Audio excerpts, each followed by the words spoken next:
Alcanzando el conocimiento.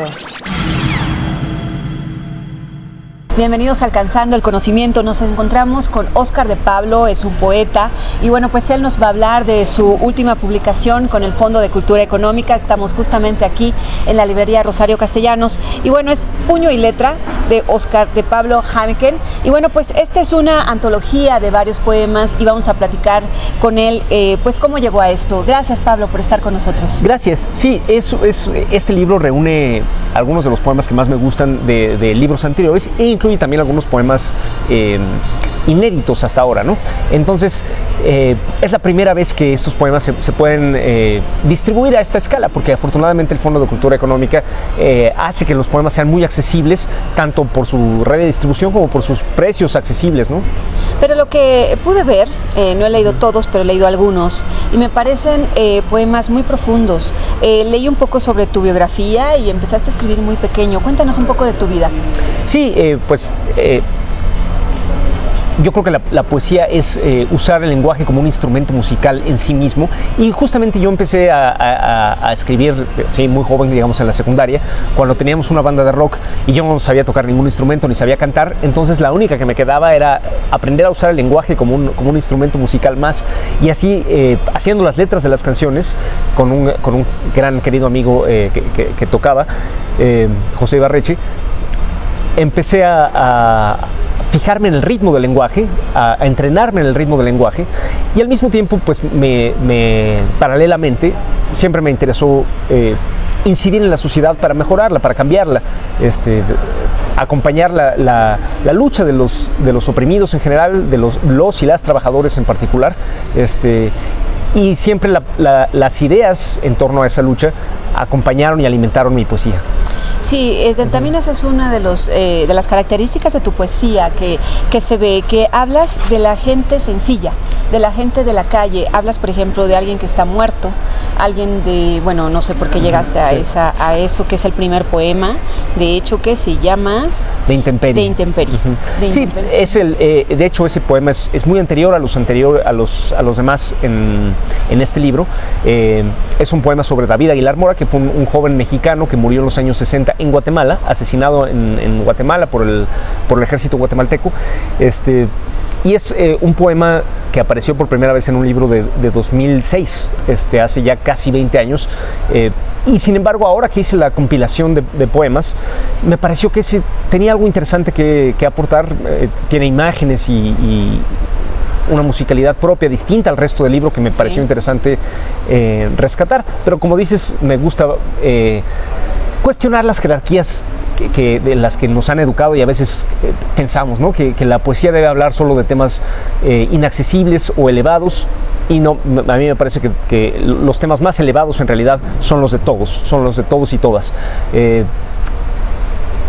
La gente que trabaja tiene mucha mejor posibilidad, que trabaja con la materia, con la realidad, con la vida, tiene muchas mejores posibilidades de entender algunas cosas que la gente que simplemente está pensando y viéndose el ombligo.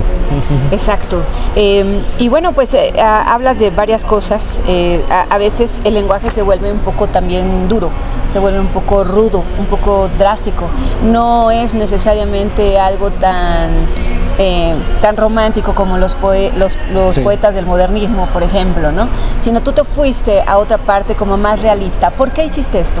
Sí, pues es precisamente un ejemplo de este cuestionamiento de lo que se supone que debería ser la poesía, que yo creo que es un espacio de absoluta libertad. O sea, uno puede hablar de las cosas más puras y románticas, como dices, si quiere, o si quiere de las cosas más terrenales y sucias, si quiere también. Y yo procuré introducir la mayor cantidad de registros que pude, ¿no? No prescindo de nada, no prescindo de la métrica tradicional. El libro termina con un soneto. Lo que sí es que a mí me interesa mi propia vida, o me parece que mi propia vida es mucho menos interesante que la acumulación de experiencias de todos y todas en la historia y en la sociedad. Entonces, yo tiendo a mirar, digamos, hacia afuera para buscar algo interesante que decir en la poesía. O sea, no te ensimismas, sino vas hacia otros. Exactamente, sí. Bueno, ¿y solo escribes poemas o también escribes prosa? Sí, de hecho, tengo algunos libros de divulgación de historia. No soy tal cual un historiador académico, pero sí me gusta mucho la divulgación de historia. Tengo un libro que se llama La Rojería, que son un conjunto de biografías de revolucionarios y militantes socialistas mexicanos. Uno que se llama Las Bolcheviques, que son también un conjunto de biografías de mujeres del partido bolchevique ruso. Tengo una novela que se llama El hábito de la noche, y doy cursos y conferencias sobre divulgación cultural de distintas cosas. Qué interesante. ¿Y cuál es la próxima obra que estás haciendo ahorita? Pues precisamente trabajo mucho en la divulgación de temas, y a veces me interesan temas que simplemente creo que enriquecen nuestra conversación. Entonces ahora estoy dando un curso sobre historia de Cuba del siglo XIX y XX, y a lo mejor se produce de ahí un libro, no lo sé. ¿Estudiaste letras? No. No. No, mi acercamiento a la poesía no es nada académico. ¿Es autodidacta? Podría decirse autodidacta. En realidad todo lo he aprendido de alguien más. O sea, yo no aprendí nada de mí mismo, lo he aprendido como lector de otras personas, simplemente no en el mundo académico particularmente. Me ha influenciado mucho más simplemente mi experiencia como lector, como todos y todas, y mi experiencia en la lucha social, por ejemplo, que ninguna experiencia académica en particular, y la lectura de mis propios contemporáneos, ¿no? Me parece que la poesía mexicana tiene autoras y autores muy interesantes y muy buenos que vale la pena buscar. ¿Desde cuándo te definiste por la lucha social?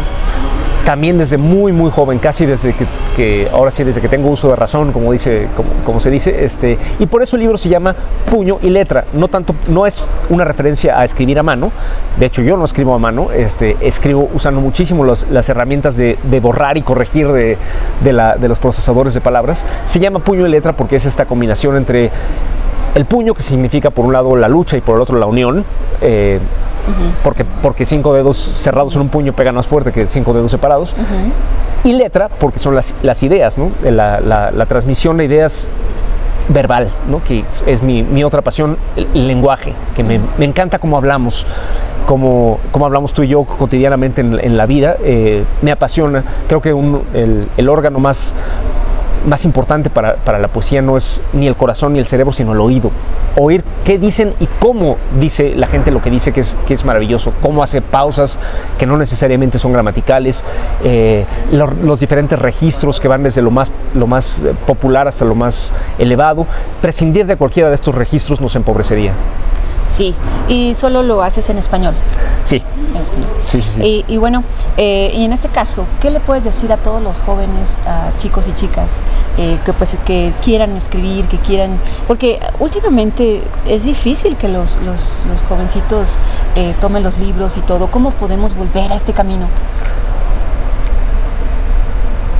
Pues me parece que ver la rebeldía que nos anima en muchos de los aspectos de nuestra vida puede animarnos también a leer.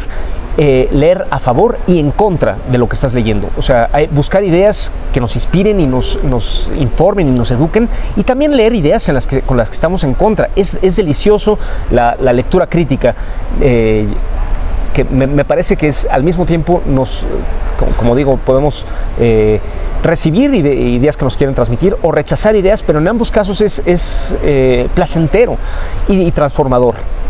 Fíjate que esa experiencia me pasó, yo creo que sí recordarás a Aldous Huxley, que los cuentos y todo me parecía maravilloso. Pero un día, justo me mandaron de una reedición del Fondo de Cultura un libro, no recuerdo en ese momento el nombre, pero me choqueó, me dijo una parte diferente a lo que yo, pero me fue muy enriquecedor leerlo.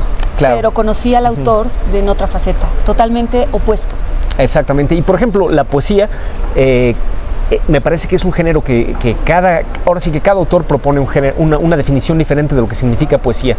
Y a mí me parece que no me interesa lo que mucha gente entiende por poesía, y me interesa en cambio mucho lo que otra gente dice por poesía. Entonces, en vez de tener prejuicios sobre a mí no me gusta la poesía, pues es como la gente que dice a mí no me gustan los niños. Pues hay niños y niños, hay niños muy simpáticos y niños muy pesados. A nadie le pueden gustar, caer bien todos los niños, y a nadie le puede gustar toda la poesía, ni disgustar toda la poesía. Entonces, Aquí les tengo una propuesta que en mi opinión es distinta. A mí, que no me interesa mucha de la poesía que se vende como poesía, les propongo esta otra versión. No digo que sea mejor, simplemente digo que es distinta. Entonces, el hecho de que no les haya gustado otra forma de poesía no quiere decir que no les guste ninguna forma de poesía. De acuerdo.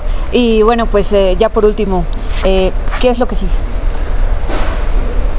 ¿Quién sabe? Yo estoy quizá escribiendo nuevos poemas y juntando otros poemas, que me interesa mucho las ciencias y en particular la física, y a lo mejor algunos poemas ya en este libro tocan la ciencia y la física, pero me parece que voy a seguir explorando por ahí a ver si sale un libro. Y por último, tu definición de poesía. Es un género literario. Es raro, ¿no?, que tengamos que aclarar eso. No es algo que se encuentra en la... No es un sinónimo de belleza, no es un sinónimo de amor, no es un sinónimo de paz. Es simplemente un género literario que no se distingue de los demás más que por una cosa, que es su atención concentrada en el lenguaje, no solo en lo que dice, sino en cómo se dice. Toda la literatura se fija en cómo se dicen las cosas, pero la poesía se fija en un nivel de concentración. Es como el café expreso de los géneros literarios. Exquisito. Muchísimas gracias, Óscar, y gracias a todos por estar aquí con nosotros en Alcanzando el Conocimiento. Soy Berta Alicia Galindo. Hasta la próxima. Alcanzando el Conocimiento.